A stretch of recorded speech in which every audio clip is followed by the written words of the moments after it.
my dear children, and welcome back to another session in English grammar. The topic we are going to learn today is a new topic. So children, sit back and listen carefully so that you understand well. The warrior fought as brave as a lion. Now children, what are the nouns in this sentence? Correct. Warrior and lion are the two nouns in this sentence.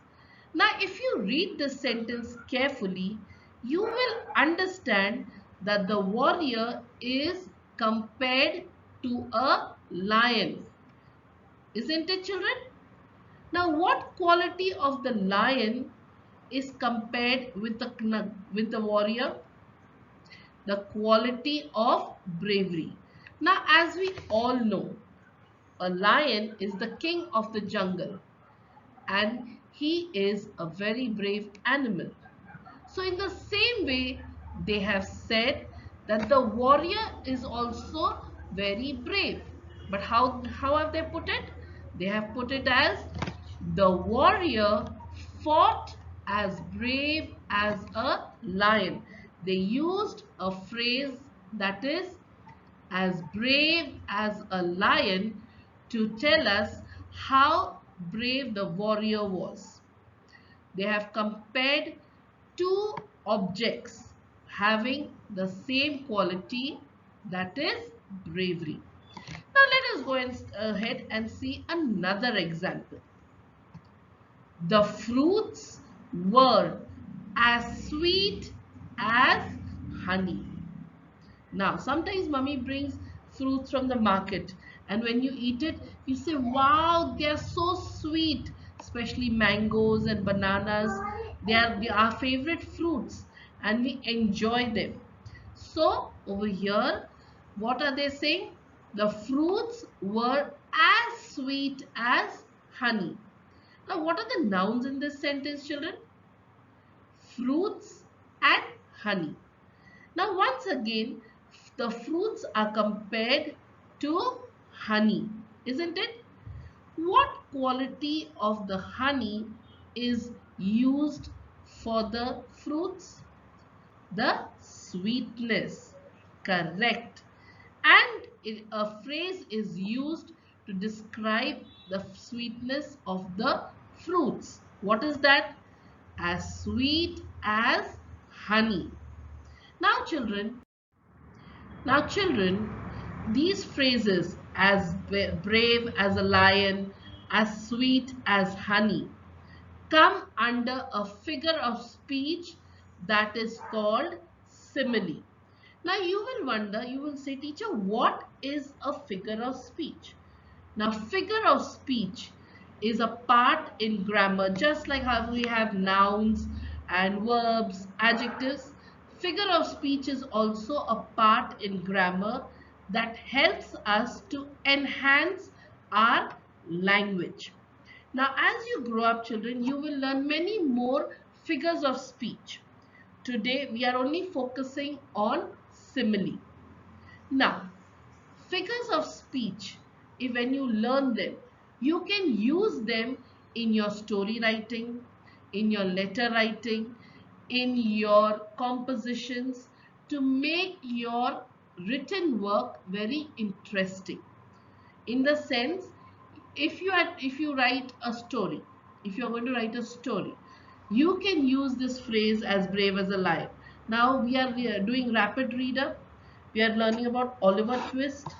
We can say Oliver Twist was as brave as a lion. Then what happens? You feel interested to read further. You want to know what the person has done that he is compared to a lion. So when you use these kind of figures of speech in your written work, especially in your expressive written work, that is your composition, letter writing, story writing, the person who is reading it gets very interested and wants to read more. So to make your written skills or your written expression more interesting, you need to learn the figures of speech. So today we will only focus on simile. Simile. A simile is a figure of speech that compares two objects or things having the same quality.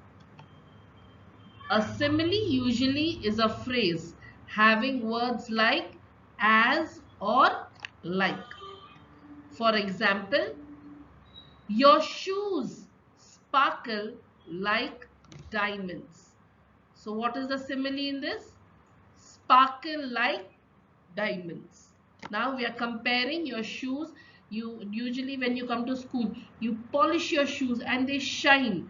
So instead of me saying, oh, you got lovely, your shoes are shining, I can say your shoes sparkle like diamond. Isn't it, children? So let us go ahead and see some more examples.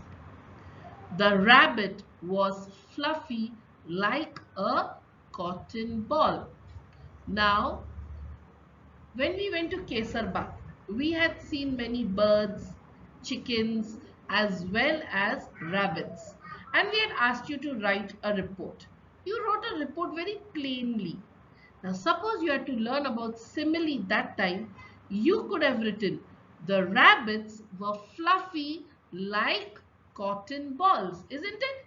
And that way, we would have all got very interested to read further and find out what more did you see. So this way, you can use these kind of phrases in your compositions. Yes, fluffy like a cotton ball. Richard was as busy as a bee when we met him.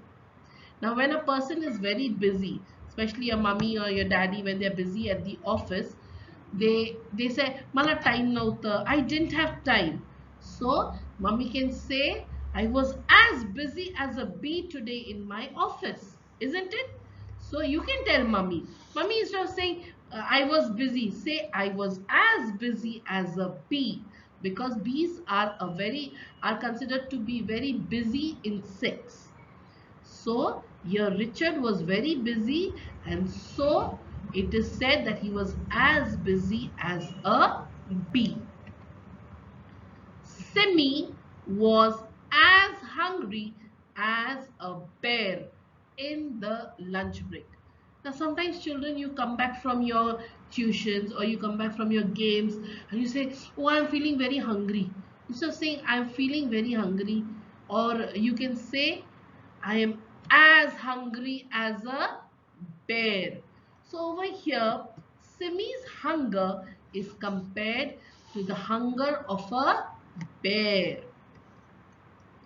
Miss Jane walks as slow as a snail, isn't it?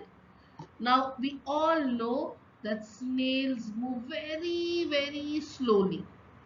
So there, that quality of them moving slowly is compared to Mrs. Jane's movement or Mrs. Jane's walk.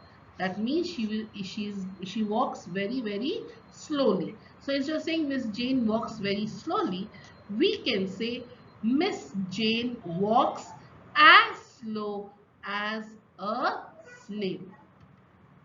Correct.